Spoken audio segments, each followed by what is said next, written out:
Buenos días.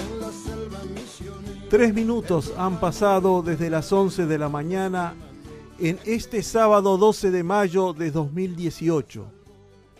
Momento propicio para comenzar un nuevo programa, el número 377 del Defensor del Pueblo de Morón. Aquí estamos con Valeria Fernández, con Camila Luciano, que hace posible nuestras transmisiones desde los controles técnicos, aquí en los estudios de FM en Tránsito, en Castelar, municipio de Morón, provincia de Buenos Aires. Sobre todo hace posible nuestra comunicación el que ustedes hayan sintonizado sus receptores en el 93.9 de la frecuencia modulada, o que quizás desde algún lugar del planeta estén conectados a través de internet. www.comunicacionsocial.org.ar o www.fmentransito.org.ar. Cualquiera haya sido el modo en que hayan establecido esta comunicación, nosotros estamos muy reconocidos de que lo hayan hecho y esperamos acompañarlos, como habitualmente lo hacemos todos los sábados, desde hace ya 10 temporadas, aquí en los estudios de FM en Tránsito, entregándoles una hora que procura ser de servicio del Defensor del Pueblo para todos ustedes. Que habitualmente comenzamos con la palabra del Defensor del Pueblo presente en los estudios. Hoy no lo está en los estudios, pero de todas maneras procuramos conectarnos con él para que, de la manera que habitualmente lo hacemos, comencemos esta audición con sus palabras, las del Defensor del Pueblo, Abraham Leonardo Gac. Buen día, Enrique. Buen día, Abraham, ¿cómo estás? Bien, muy bien, amigos, amigas. Me alegro mucho de seguir comunicándome. Es todo un gusto decir que hace 10 años casi que estamos todos los sábados del año en comunicación con ustedes. Esta semana ha sido también, digo también porque venimos de varias semanas de graves crisis o situaciones de no saber cómo salir y cómo seguir frente a la situación económica y correlativamente con la política, porque el Parlamento ha actuado casi por primera vez en plena atención de la comunidad. Y comentándoles opiniones mías personal, realmente me parece que hay algunos detalles que me parece que deberían tomarse más en cuenta. Uno es la afirmación del propio presidente de la Nación de que la situación actual es consecuencia de la herencia recibida. Yo no sé a qué herencia se refiere, pero realmente lo hace para referirse al gobierno inmediatamente anterior, porque supongo que todos podemos decir que la responsabilidad principal de nuestra situación económica se la tenemos que deber a Bernardino Rivadavia, que aprobó el crédito, el pedido del empréstito a la Baring Brothers y aceptó que el préstamo ese fuera una verdadera estafa a los intereses del país. Pero no, yo supongo que estaba pensando más contemporáneamente y entonces estaba hablando del gobierno anterior. Y ahí me parece que no guarda relación con la realidad, es como si hablara de un mundo inexistente, porque este gobierno ha recibido la deuda externa menos importante de muchísimos años, de las cuales solo una parte, el 18% de los 46% de la deuda total externa, solo el 18% estaba en valores extranjeros, eso eran pesos. Y entonces realmente uno se pregunta dónde está la dificultad. Y si usted analiza ahora, estamos frente a un vencimiento de 500.000, 600.000 millones de pesos de LEVAX, que eso solo ya representa una carga sensacional. No solamente eso, sino que ya estamos llegando a valores de participación de los intereses de la deuda a interferir en la obra de gobierno, porque como no se ha invertido, se han utilizado los préstamos para gastos corrientes, realmente la deuda no ha producido retorno de ninguna naturaleza. Y si le agregamos las facilidades fuera de lo común que le han dado a los exportadores, por ejemplo, de granos, que pueden venderlo e integrar esas ventas, esas divisas tan necesarias cuando quieran, prácticamente tienen 10 años de plazo para integrarlas al país, realmente me parece que este tipo de ayuda y mantenimiento de un sistema especulativo extremo como es el que tenemos en este momento no colabora en la posibilidad de ir solucionando los problemas.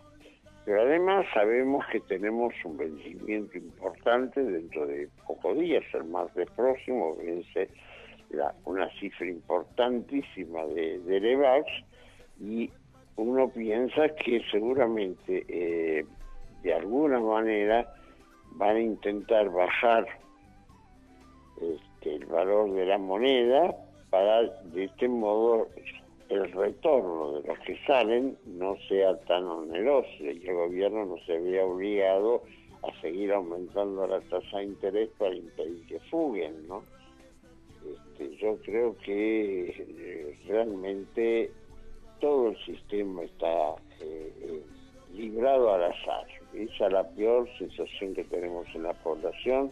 Me parece a mí que compartimos todos, que no sabemos bien cuál es el plan, cuáles son las ideas, cuál es el pensamiento en lo que va a pasar, pero de todos modos habrá que esperar, porque hay una cosa que tenemos en contra, estoy diciéndolo irónicamente, tenemos en contra, es un país demasiado rico, la Argentina, para andar preocupándose de cómo salir de esta crisis, siempre ha salido de ella, ¿no?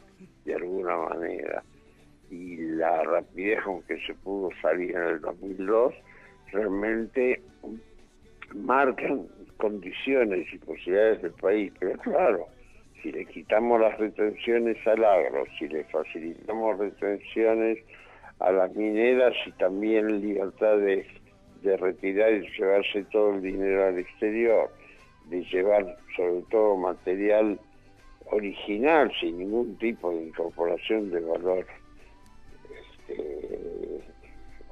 incorporado, si se permite, como no se permite ni siquiera en Chile, que es el gran ejemplo de la Argentina, no se permite que alguien traiga del exterior dinero para operaciones financieras sin obligación de permanencia durante un año. Bueno, en esas condiciones de libertad absoluta, que permitimos el giro al exterior del capital, intereses, fugas,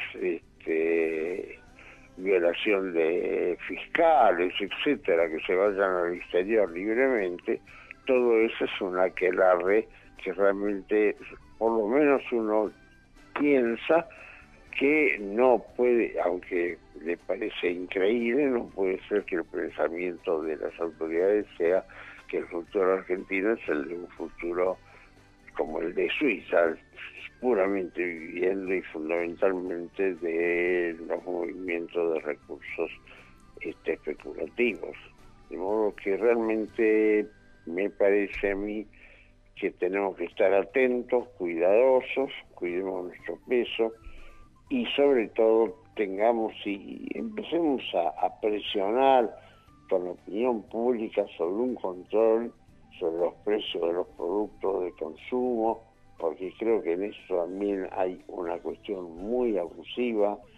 por otro lado, ya no hablo de las tarifas, que a su vez no han podido en ningún momento presentar los costos reales que tienen para saber en qué estamos, teniendo en cuenta de que, por ejemplo, en gas somos casi los productores de todo lo que producimos, compramos al exterior gas licuado y algún elemento más del exterior, y no siempre al mejor precio, de modo que realmente es mucho lo que se puede hacer, inclusive respetando esas ideas que a mí me parecen anticuadas y que con el tiempo han demostrado su fracaso, y que está instalado en el mundo, no solo argentino, por parte del sistema financiero, que es este sistema de entregarle al mercado la decisión de toda la asignación de recursos.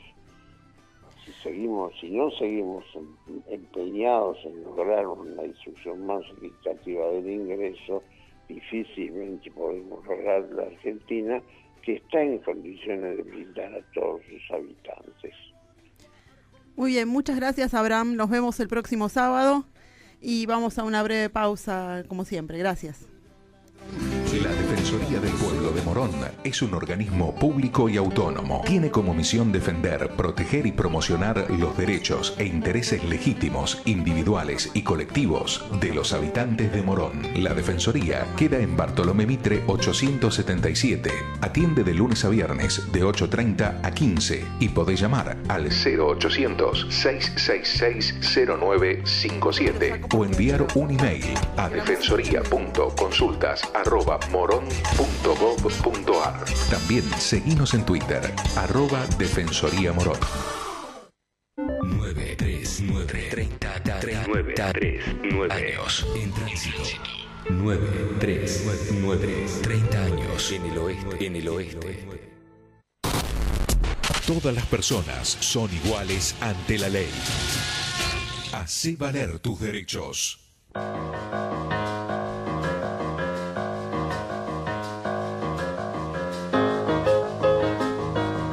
Y regresamos a el programa 377 del Defensor del Pueblo, ya nuestra 10ª temporada, como siempre aquí en FM en Tránsito, en el estudio Nora Cortiñas.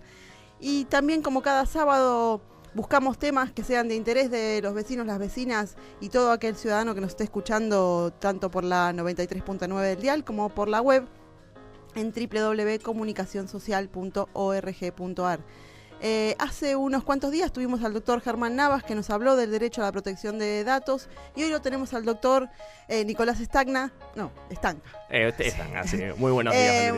Muy buenos días también, y un poco queremos profundizar y retomar aquellos temas que nos quedaron pendientes, que el defensor también estaba interesado en un poco en ampliar cuáles son esos derechos de protección. Primero, para el público que se renueva, vamos a contar un poquito, doctor Estanca, qué significa el derecho a la protección de datos personales en la Argentina. Perfecto, sí, bueno, lo que es el derecho a la protección de datos personales se consagra con la ley 25326. Uh-huh.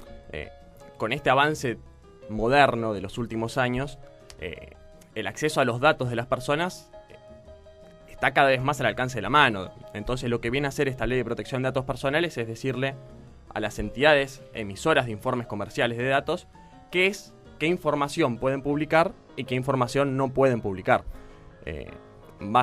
Viene a cubrir esto, a proteger lo que son los datos de las personas, porque si no, cualquier entidad podría informar datos que no guardan ninguna relación con, por ejemplo, la empresa Veraz, poniendo un ejemplo, sí. Que es la más conocida. Hay otras, ¿no? Sisa, Risbonet, Figueritas, Decidir.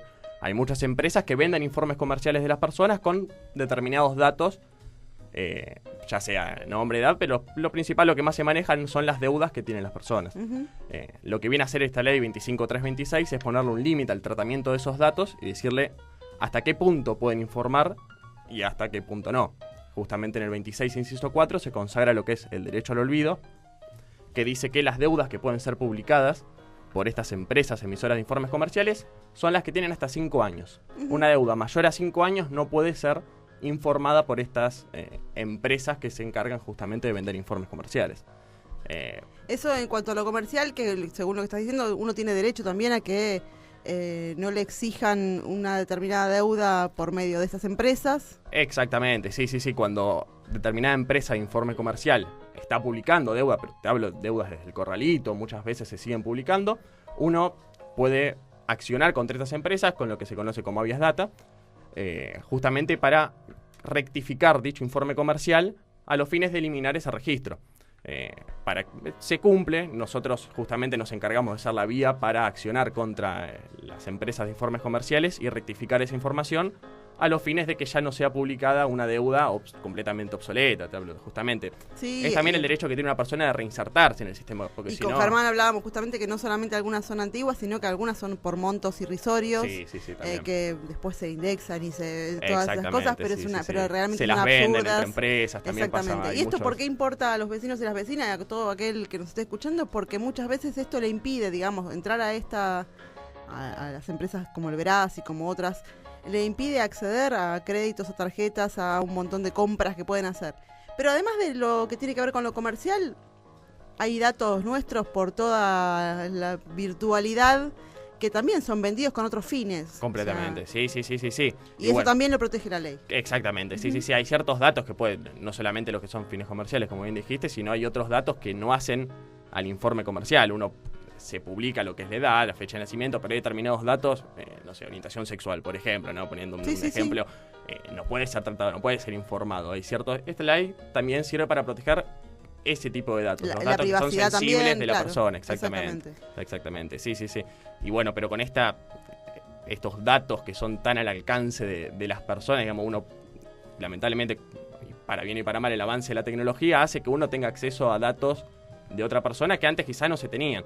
Y bueno, esto facilita un montón de obrar delictivo, que es un poco también de lo que vine a hablar en un principio. Por eso, y cuando hablamos de datos también, ¿cómo es que estas organizaciones, empresas, lo que fuera, toma esos datos de la gente? ¿Qué es lo que puede hacer uno como ciudadano común para protegerse de que sus datos sean, ¿no?, respetados en ese sentido? Claro, bueno, sí, justamente esta ley lo que viene a incorporar es un mecanismo de defensa frente a esta publicación de datos por parte de la persona. Uno, si comprueba en su informe comercial algún dato que no se condice con la realidad, puede también, muchas veces pasa que es algo sonso, pero que el domicilio es incorrecto, que el DNI que aparece en el CUID es incorrecto, y uno también puede rectificar esa información en las bases de datos, no solo lo que son las deudas. Más allá de que, bueno, quizás a lo que le importan a las personas, como bien dijiste, más es el tema de las deudas porque te impide un montón de cosas. No solo crédito, no solo préstamo. Ahora para alquilar te piden el informe comercial de veras limpio. Para sacar una visa internacional te consultan las deudas para entrar a un trabajo. Para entrar a un trabajo a veces te sacan un informe comercial y no si es solamente la cuestión de la deuda, sino todo lo que eso conlleva. Exactamente, queda impedido de acceder. Exactamente, sí. Y después, bueno, hablábamos ahí el otro día con Germán, que había quedado también pendiente. Ahí veo que tenés información sobre lo que es el robo de identidad. ¿Qué significa el robo de identidad? Digamos, ¿cómo puede afectar a cualquier ciudadano el ingreso a una base de datos de información sensible, como dijiste, o de sencillamente eso, que sus datos sean utilizados para fines delictivos, por ejemplo? Exactamente. Bueno, con todo este avance y este alcance que tenemos todos de los datos de la otra persona, hay personas que lo usan con fines delictivos, digamos, que es justamente este robo de identidad, como bien dijiste vos, es un ilícito que consiste en que un tercero se apropia de la identidad de otra persona utilizando datos. ¿Y para qué lo usa? Para sacar préstamos, créditos, comprar un teléfono, entidades financieras, muchas entidades, con el fin de vender más, de ampliar su mercado de ventas, achican lo que son los requisitos de identificación de la persona. Tuvimos un caso en el estudio con respecto a lo que son las compañías de telefonía celular, ¿no? Que uno puede llamar por teléfono y con ciertos datos de la otra persona puede comprar un teléfono. Con DNI. Tenés el DNI, el nombre, te haces pasar por la otra persona y compraste un teléfono y a contrafactura. O sea, este alcance de los datos también, bueno, puede ser usado para eso. Hay ciertas maneras de protegerse frente a esto, justamente también de eso vine a hablar. Puntualmente lo que es el tema del celular, uno puede gestionar en la sucursal telefónica, ya sea cualquier empresa de telefonía celular, una clave de seguridad, justamente para impedir estas cosas. Si una persona se hace pasar por uno y quiere comprar un celular, le van a pedir una clave de seguridad telefónica que se gestiona en la sucursal. Eso es una de las maneras que vio la entidad como porque no normalmente es raro, ¿no? Porque te dicen, no, compraste un celular y yo no compré nada, ¿no? Pero Sí, simplemente que llamaron. ese es como, digamos, la base de la cantidad de cosas que se pueden... Exactamente, esa es una de las tantas. Sí, sí, sí. sí. Hay muchas personas. Lo que es el robo de identidad va desde lo más básico, o sea, desde el hecho delictivo más básico, que puede ser: extravías el DNI, una persona lo agarra y se hace pasar por vos y va a una empresa de ropa, una tienda de ropa y saca una prenda de vestir. Viste que hay muchas empresas que ponen crédito solo con tu DNI. Sí. Vas con el DNI, te haces pasar por la persona y sacas un crédito.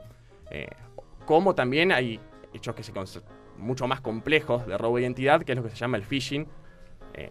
Estas cadenas, o sea, se mandan muchos correos spam haciéndose pasar por entidades bancarias, y hasta a mí inclusive me ha llegado una vez que se hacen pasar por un banco de primera línea diciéndote que hay un problema con tu cuenta y demás cuestiones, y te remiten a una página muy similar al home banking de ese banco y te hacen ingresar tus datos personales de logueo del home banking. Con esos datos pueden no solamente los datos personales del home banking, sino que eso le hace acceder a todos los datos de las tarjetas de crédito. Exactamente, sí, por eso está desde la manera más básica de robo de identidad, que es esa, hacerse pasar por una persona robándole el DNI, como esto, no sé, se le dio nombre de phishing porque, bueno, viste que como que pasó primero en Estados Unidos y después como que lo asimilamos acá. Significa ir pescando. Claro, exactamente, digamos sí.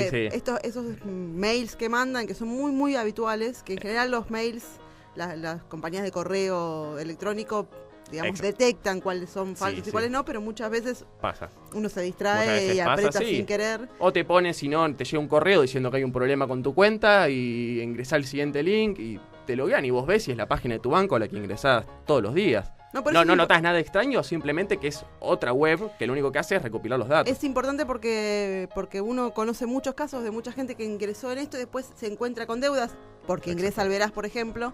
Digo el Veraz como porque sí, para nombrarlo de manera genérica, pero sí. Ingresan, ahí se les informa que tienen una deuda que ellos no contrajeron en ningún momento y sin embargo están sus datos, están digamos, hay una compra o un... Entonces, exactamente, sí. ¿Cómo prevenimos, más allá de esta cuestión? Digo, ser cuidadosos entonces con los datos personales. En principio eso, por ejemplo, poniendo el caso nuevamente del correo, si te llega alguna cuestión del banco, no ingreses desde el link que te facilita el correo. Salí del correo, entra a tu navegador, poné la página que ingresás siempre en el home banking y ahí ingresa tus datos. Y ahí comprobás si hay un error o no hay un error en los depósitos, poniendo un ejemplo. Otra cosa puede ser no tirar la documentación. Te hiciste el nuevo DNI. Tenés el DNI viejo, no lo tires a la basura, destruílo y después tiralo, para que nadie pueda apropiárselo. Bueno, también el tema de las redes sociales, no sacarse una foto con el DNI, con una tarjeta de crédito, hice una compra, digamos. Hay ciertos datos que es mejor guardárselos y no facilitárselos a las personas. Si bien nosotros no lo haríamos, hay personas del otro lado que no, pero aparte, algo que hablábamos también con Germán en la otra oportunidad, que también hay empresas internacionales que se dedican al robo de datos personales y a venderlos y a traficar de alguna manera con ello. No es solamente una persona mala que anda por ahí, sino que el phishing de que hablabas es a veces una cosa absolutamente global. Bueno, el dato, como dato propiamente dicho, tiene un valor. Obviamente hay personas que le interesa comprar ese dato. Bueno, ahora justamente estuvimos con todo este tema de Facebook y claro que eso y también. Ese tema que justamente... ¿Te podés recordar un poquito de Claro, sí. Bueno, era una empresa que se manejaba con Facebook, no era puntualmente Facebook, pero lo que hacía era pedirte cierta información accesoria además de la que tenías en Facebook. A veces pasa, de qué persona sos de determinada serie y te piden ciertos datos o acceso a determinados datos que vos no facilitaste en Facebook. Y esa empresa lo que hace simplemente es recolectar datos, en este caso se usaba con fines electorales, pero bueno, es para manejar el perfil de determinada persona y teniendo todos los perfiles se puede vender cierta información. Pero por eso, fundamentalmente me gusta pensar en esto, en los datos personales que pueden modificar, por ejemplo, a nivel global en Estados Unidos. Ha sucedido, como un ejemplo, a muestra basta un botón, decían en mi casa. Ha podido modificar o de alguna manera direccionar el proceso electoral en un país. Exactamente, sí. Porque tenía datos personales de cuestiones de gustos, de compras, o sea, cuestiones muy, muy absolutamente de la intimidad de esas personas para poder direccionar qué candidato le podían presentar y cómo... Exactamente, cómo pueden manipular la información y estos datos personales para muchos fines. Sí, no, vos si tenés el perfil de todas las personas podés hacer un paneo general y ver qué publicidad apuntás a determinado sector de personas. Si ves que son personas justamente que no son afines con tu partido político, podés, con esta empresa que te vende los datos, los compra los datos y a esas personas le vas a llenar por hablar de Facebook, ¿no? Pero cualquier red social de publicidad buena de tu partido. Y a la que ya tenés cautivada, a la que ya no es necesario invertir en esas personas. Entonces podés direccionar la publicidad electoral mucho mejor y, bueno, por eso es que el dato es tan valioso, ¿no? Saber qué es lo que le gusta a una persona y qué no. Sí, pero digo, más allá del gusto, digo, es como una campaña muy específica y muy clara para eso. Bueno, vamos a ir a una pausa y enseguida seguimos hablando con Nicolás Stanga, doctor experto en protección de datos personales. Exactamente, la protección de datos personales. Todos tenemos derecho a peticionar ante las autoridades. Hacé valer tus derechos.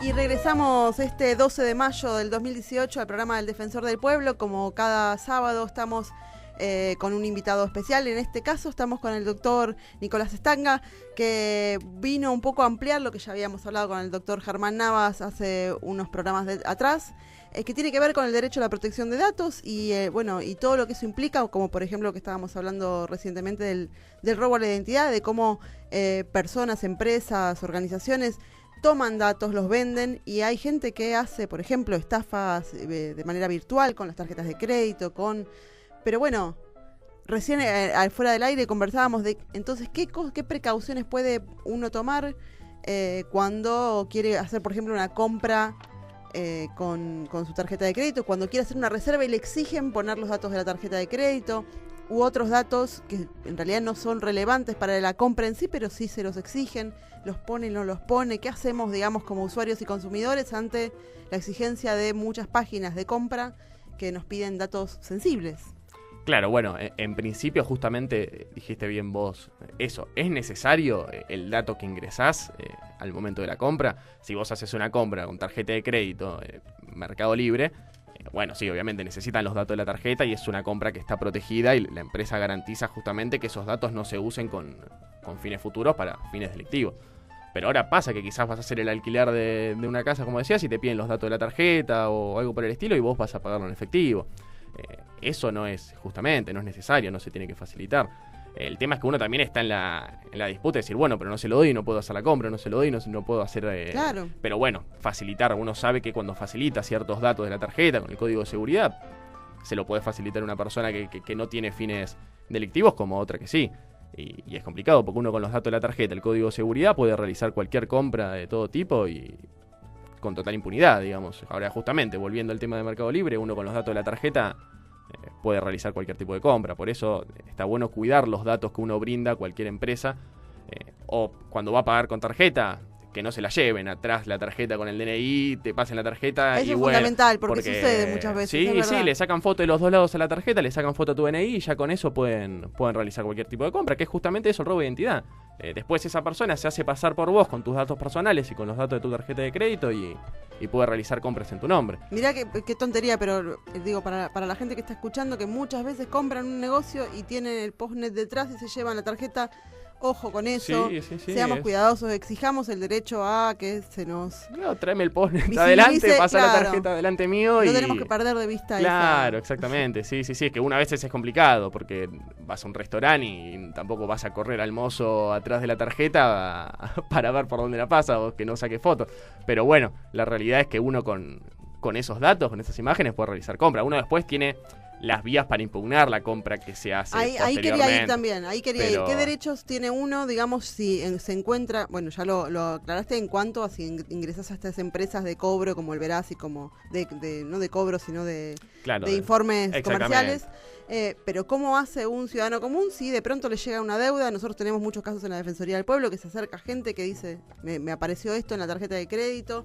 Exacto. Muchas veces se lo invita a acercarse a defensa del usuario y del consumidor, pero ¿qué derechos tiene ante una compra que no realizó o ante un gasto que le aparezca en su tarjeta de crédito o de débito que no haya realizado? Exactamente, sí, como dijiste, también es un tema que roza lo que es la Ley de Protección de Datos Personales y la Ley de Defensa del Consumidor, claramente. Una persona puede impugnar esa compra porque con el avance de la jurisprudencia se fue determinando que el principal responsable de que una persona se haga pasar por otra y acceda a una compra es justamente la empresa que facilita eso, que con el afán de vender más y vender más, achica los requisitos necesarios para la compra, para la identificación. Obviamente no se le pide que cada vez que vayas a un negocio y venga una persona con un DNI trucho y una tarjeta y los datos de una tarjeta, le vayas a hacer un informe policial para ver que la persona sea la persona, pero cierta diligencia, cierto deber de diligencia, de prevención, se le pide a la entidad, esta sea bancaria, financiera, de préstamo, de compañía celular, para verificar que la persona que esté haciendo la compra sea realmente la persona. Cuando esto no ocurre y la empresa vende y no se fija que la persona que realizó la compra sea realmente ella, obviamente es responsable frente a este acto. Aparte con toda la repercusión que eso conlleva, porque uno hace la compra y después obviamente uno no la paga porque no sabe que existe, se entera al tiempo después, ya cuando ingresó en los informes comerciales de Veraz, que tampoco se le puede exigir al informe comercial que pida documentación, digamos, acá el responsable es la entidad, después la entidad informa la deuda, Veraz la reproduce, entonces se hace como un círculo vicioso en donde la persona se encuentra con una deuda que no sacó, ya avanzada en el tiempo, porque quizás se entera cuando sacó un informe o cuando fue a sacar un préstamo y le rechazaron el préstamo y dice, tenés una deuda con determinado banco, determinada financiera, y dice, pero yo nunca trabajé con ese banco, y ahí se da cuenta recién que fue víctima de un robo de identidad. Entonces es complicado, pero bueno, se puede accionar contra las empresas de informes comerciales puntualmente cuando uno primero acciona contra la entidad financiera y se determina justamente si hubo un robo de identidad, si una persona se hizo pasar por vos. Luego, con esa intimación realizada y con todo ¿este delito tiene penas? Exactamente, sí, es un delito penal. O sea, se hace un paralelismo con lo que es la estafa, justamente, porque hay un ardid por parte de una persona o de parte de un tercero en donde se hace pasar por otro a los fines justamente de lucrar económicamente. Pero digo, cuando es virtual y uno no tiene una persona física... El tema justamente, ahí radica el problema, claro. La complejidad en la individualización de la persona que comete el crimen. Porque una cosa es justamente un robo, pero cuando es tan virtual y tan complicado determinar quién fue, ahí radica el principal problema del delito, que es justamente identificar quién fue la persona que lo cometió. Bueno, pero me parece que es un paso que en este país tengamos una ley de protección de datos personales, porque es un avance, por lo menos, en todo lo que es esa cosa medio nebulosa que tiene la web e internet, que no tiene demasiado... Es que avanzó mucho más rápido, o sea, fue corriendo adelante que lo que es la legislación, porque realmente los datos fueron avanzando tan rápido, el manejo de la información, el internet, todo este intercambio de datos. Y está bueno que haya una ley que se encargue de proteger esos datos que nosotros volcamos en las redes. Ley que además está en la Constitución. Exactamente, sí, obviamente. Como punta de la pirámide tenemos ahí la Constitución que nos defiende. Protege los datos personales. Muy bien. Es bueno saberlo entonces que es una ley constitucional claramente y que engloba a toda la población de nuestro país, ¿no? Por último, también una pregunta que se me venía, que uno puede acceder a esos datos personales propios, digamos, uno puede llamar por teléfono y saber cómo está su informe comercial. Exactamente, sí. Hay otro derecho que se llama derecho de acceso, que es que una persona cada 6 meses puede consultar su informe comercial de manera gratuita. Estas empresas de informes comerciales venden su informe, obviamente, porque en base a eso ganan dinero, digamos, claro. Lo hacen para ganar dinero, claramente, como decíamos, el dato tiene valor. Pero uno puede acceder mediante el derecho de acceso a la consulta gratuita de tu informe comercial cada 6 meses. La ley le exige eso, que las empresas de informes comerciales gratuitamente al usuario... En cualquiera de las empresas de informes comerciales. En cualquiera de las empresas de informes comerciales, porque está incluido dentro de la ley de protección de datos personales. ¿Los datos personales comerciales de uno están exactamente iguales en cualquiera? En cualquiera, sí, exactamente. O sea, que si uno se comunica con una... Cada 6 meses puede... no, vos decís en cada base de datos. No, claro. No. Cada base de datos publica información que le llega, digamos, quizás Veraz tiene convenio con determinada empresa que le publica la información de las deudas y Gnosis tiene información con otra. Qué difícil, hay que llamar uno por uno. Es complicado, por eso nosotros cuando vamos y viene una persona hay que ir contra muchas bases de datos porque está centralizado en lo que es el Banco Central, que publica información y las empresas captan esa información. Esa información normalmente es todo igual en todas las bases de datos porque la receptan del Banco Central. Pero hay otra información que informa directamente cada base de datos. Entonces, por eso, sí, es complejo porque hay que ir a cada base de datos, plantear el habeas data, decir que esa información es incorrecta, es obsoleta y rectificarla. Bien. Eso en todas las bases de datos. Eso ya se hace bajo la mano de un profesional de la ley, digamos. Claro. Pero bueno, también el derecho que tienen todos es por lo menos a la información desde el Estado, ya sea en los organismos públicos como Defensa del Usuario y el Consumidor o la Defensoría del Pueblo de Morón, en el caso de esta zona. Pero sí es fundamental saber que tienen también una posibilidad de acceder, por lo menos, no sé, al Veraz, por ejemplo, de manera gratuita cada 6 meses. Cada 6 meses se puede acceder a... O sea que si tienen acceso a internet pueden ingresar a Veraz y ahí hay un teléfono. Derecho de acceso, pongan Veraz derecho de acceso y uno puede consultar el informe comercial gratuitamente cada 6 meses, que es el mismo que va a haber cuando saquen un Veraz. Otra entidad que compre el Veraz, otra persona que compre el Veraz, va a ser la misma información que se ve volcada en ese informe que sacaste gratuitamente. No es que porque es gratis hay menos información. Claro. Es exactamente el mismo informe que compraste. El tema es que si lo querés sacar al otro mes, ahí sí obviamente te van a cobrar el precio del informe.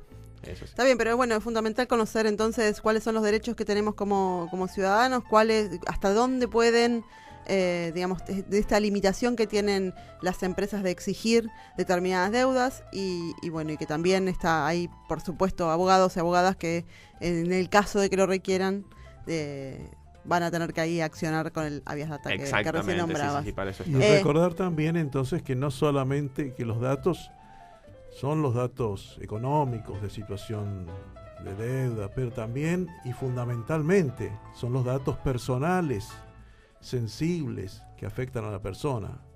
La situación de salud, que se conoce, digamos, claro. Las historias clínicas de las personas sobre las que se debe guardar absoluta reserva. Situaciones hablabas de la elección sexual, sí. Los antecedentes penales. Eso es muy interesante también, ¿no? Como que muchas empresas para contratar gente por ahí exigen antecedentes penales por fuera de ese ciudadano al que están por contratar, sino que lo piden, ¿no? Sí. De manera, eso es ilegal, ¿no? ¿O no? Ahí el Ministerio de Justicia tiene la información y es la que debe suministrar los antecedentes penales, y efectivamente ocurre que a veces hay empresas que obtienen antecedentes que no son propiamente de decisiones judiciales. Sino ingresos, por ejemplo, a una comisaría. A comisarías, porque la persona se encontraba en estado de ebriedad, etcétera. Una serie de datos que luego incluso se solicitan, se comercializan con quienes deben tomar, por ejemplo, personas y afectan a la situación de obtención de trabajo. Ahí es también una vulneración del derecho de la protección de esos datos que son sensibles y que no deberían ser relevantes, ¿no? Para a la hora, porque no hay una sentencia judicial, así que no deberían ser relevantes para la hora de contratar personal. Es importante también tener en cuenta allá que eso. sean relevantes o no, digamos, el modo de protección individual. Sí. No cualquiera puede de cualquier manera transmitir informaciones personales que afectan a la persona y que no tienen por qué incidir en las decisiones de otra. Perfecto. Bueno, la verdad que es muy interesante porque es algo que uno a veces no percibe porque no es tangible. Uno pone datos en internet y no se da cuenta o no toma la relevancia que tiene el entregar esos datos voluntariamente, ya sea para estas cuestiones que decíamos de estafas o de vulneración a las cuestiones personales y sensibles, sino por también las enormes empresas que hay que venden estas informaciones para, como hablabas de lo que había pasado con Facebook en Estados Unidos. En Estados Unidos, pero perdón, ocurrió acá en la Argentina. Acá en la Argentina también. Ojo, esa empresa también trabajó. Esas empresas trabajaron y trabajan acá. Que tiene que ver con esto, con la manipulación de información para, de alguna manera, ir llevando a las personas a donde quieren ir, digamos, a venderle una cosa o a venderle una persona, ¿no? Ya sea en la cuestión política, social o lo que fuera. Así que mucho ojo con lo que uno publica, mucho cuidado cuando ingresa a determinadas páginas o a determinados mails. Seamos cuidadosos con nuestra información, que es un bien que tiene mucho valor, no solo monetario. Así que, bueno, te agradecemos mucho toda esta información. Fue muy interesante escucharte nuevamente hablar sobre estos temas. Un placer, muchísimas gracias por la invitación a ambos. Fue un placer hablar, brindar información y bueno, como bien dijiste vos, cuidado al momento de suministrar datos en cualquier Y ya sea ante por cualquier vía. duda, consulte a su abogado, consulte los organismos que están para eso, los organismos del Estado, como la Defensoría de Usuario, Defensa del Usuario y del Consumidor en su localidad. Acá en Morón la tenemos en Bartolomé Mitre 957, o por ejemplo la Defensoría del Pueblo u otras Defensorías del Pueblo de todo el país. Acérquese para consultar antes de comprar si es necesario, o posterior a una compra o alguna situación irregular para saber cuáles son los derechos. Exactamente. Bueno, muchísimas gracias, Nicolás, entonces por esta comunicación. Vamos a una pausa y enseguida regresamos. Hacé valer tus derechos. Con el defensor del pueblo, Abraham Leonardo Gac y su equipo de colaboradores.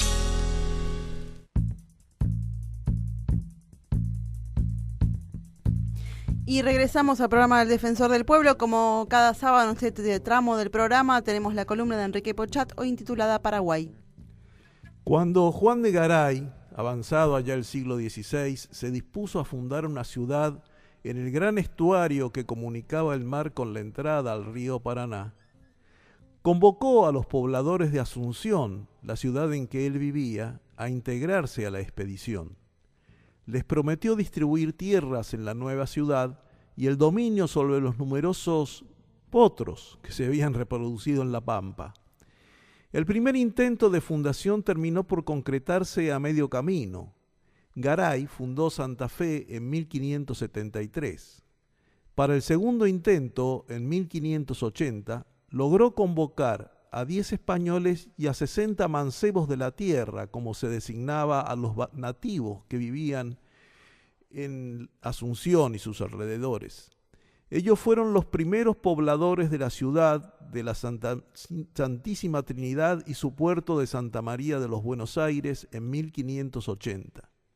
En el lugar en que Pedro de Mendoza había intentado una primera fundación más de 40 años antes.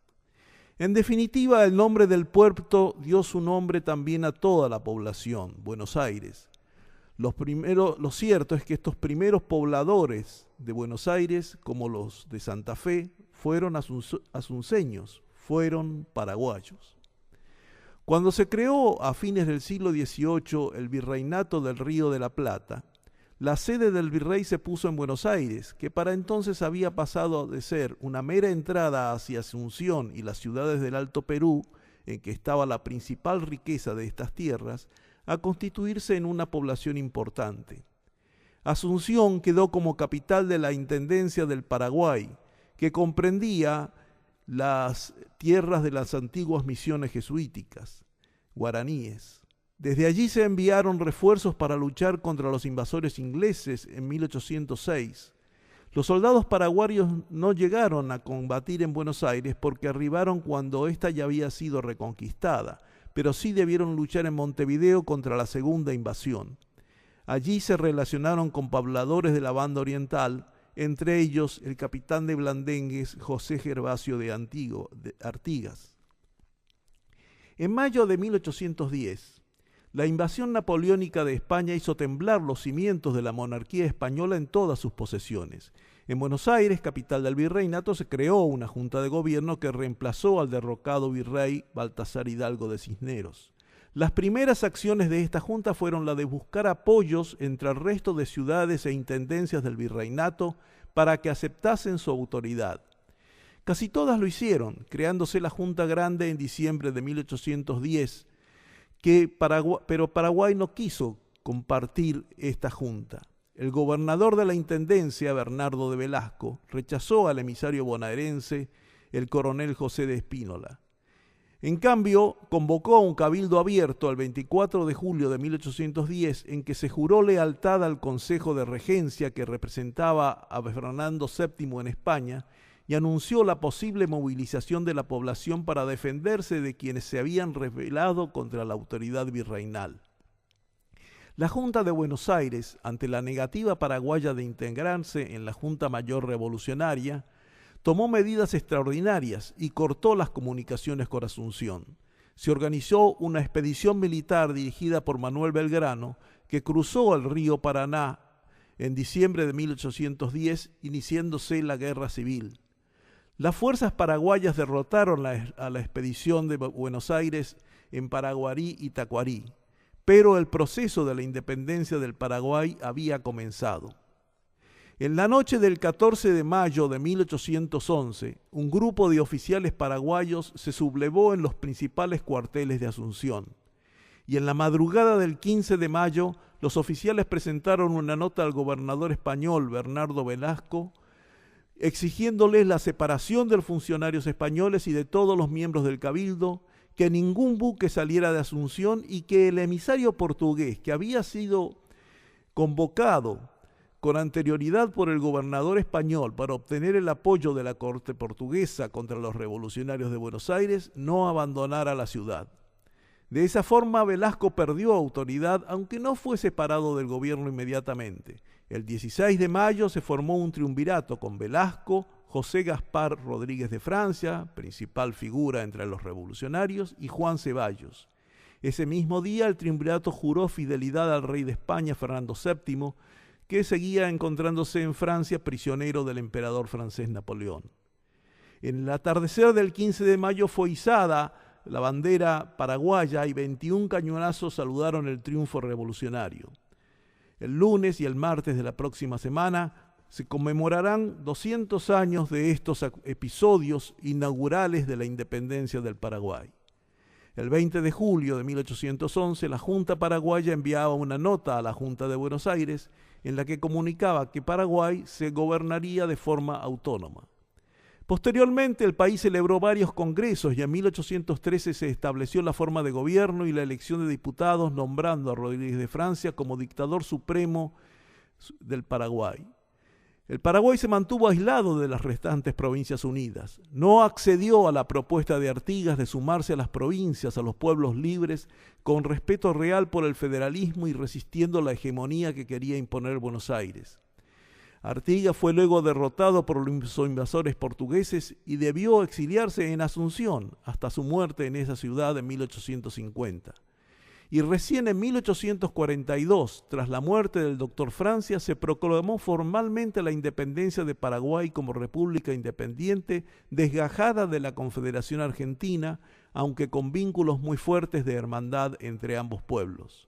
Su camino como nación con un proyecto de desarrollo soberano fue atacado por los gobiernos de las naciones vecinas, el Imperio del Brasil, su gobierno dependiente del imperio en Uruguay, y la Argentina gobernada por Mitre en una guerra infame y de exterminio, la Guerra Guazú, la Gran Guerra.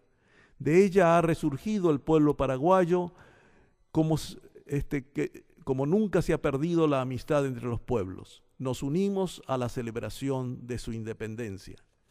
Y en su homenaje escuchamos Noches del Paraguay, una canción de Samuel Aguayo.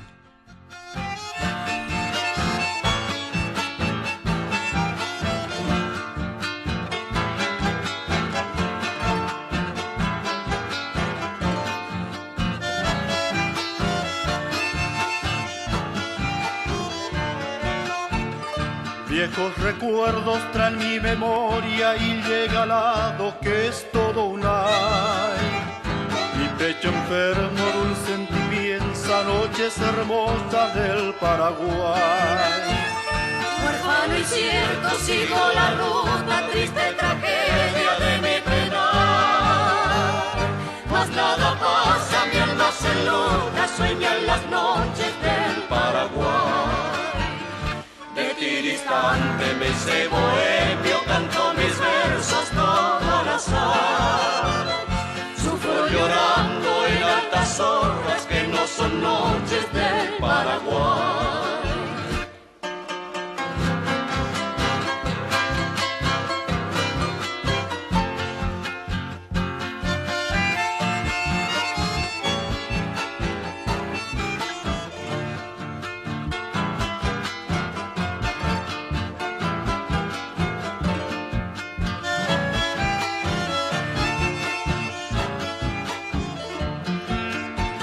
Pienso en mi rancho, mi madre amada, la china acaso que me olvido, viendo constante bellos reflejos de aquella luna que no veo yo.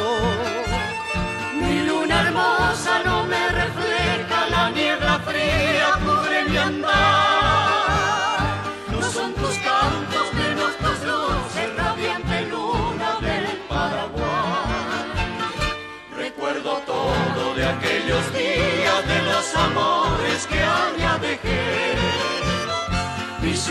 ilusiones, la prometida, la vaga buena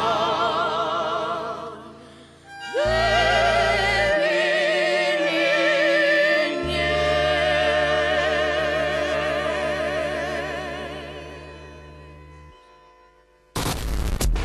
Todos tenemos derecho a no ser discriminados. Hacé valer tus derechos.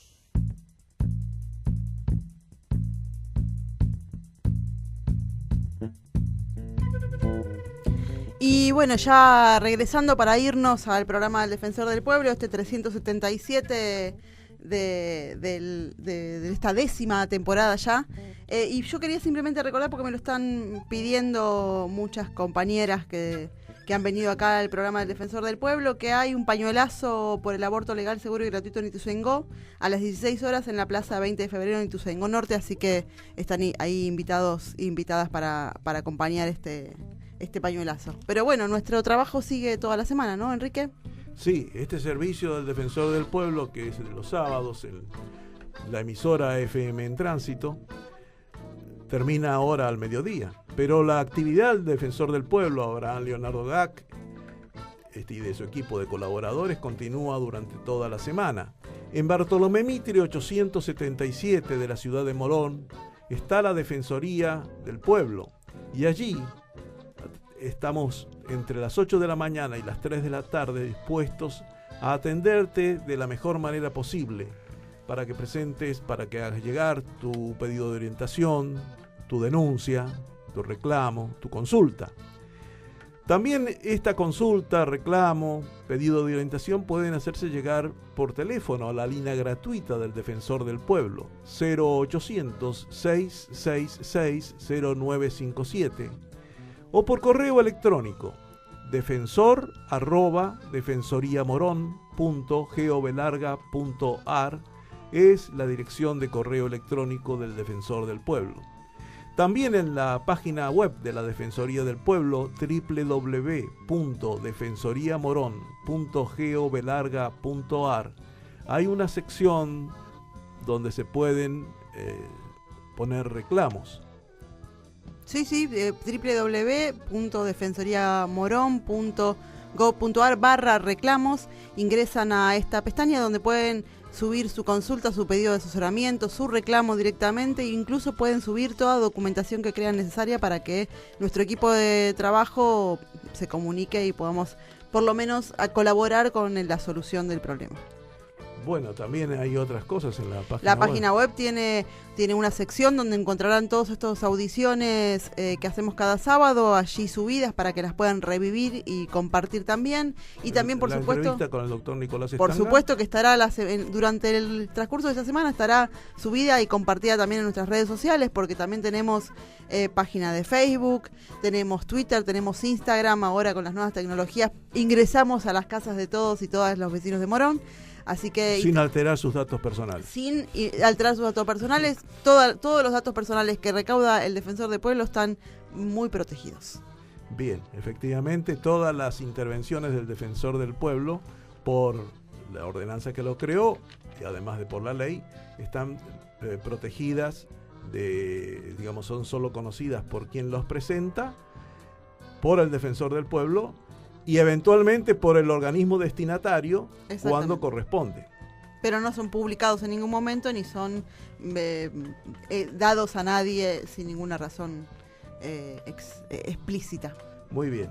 Nosotros estaremos nuevamente aquí cuando sean las 11 de la mañana el próximo sábado, y hasta entonces nos despedimos deseándoles una feliz semana de encuentro con los amigos, con los compañeros, con la familia, de trabajo, de servicio por la paz, por la justicia. Hasta el próximo sábado. Hacé valer tus derechos. Con el Defensor del Pueblo, Abraham Leonardo Gac y su equipo de colaboradores. Comienzo del espacio publicitario. La buena lectura ilumina. La identidad cultural en la encrucijada. Lo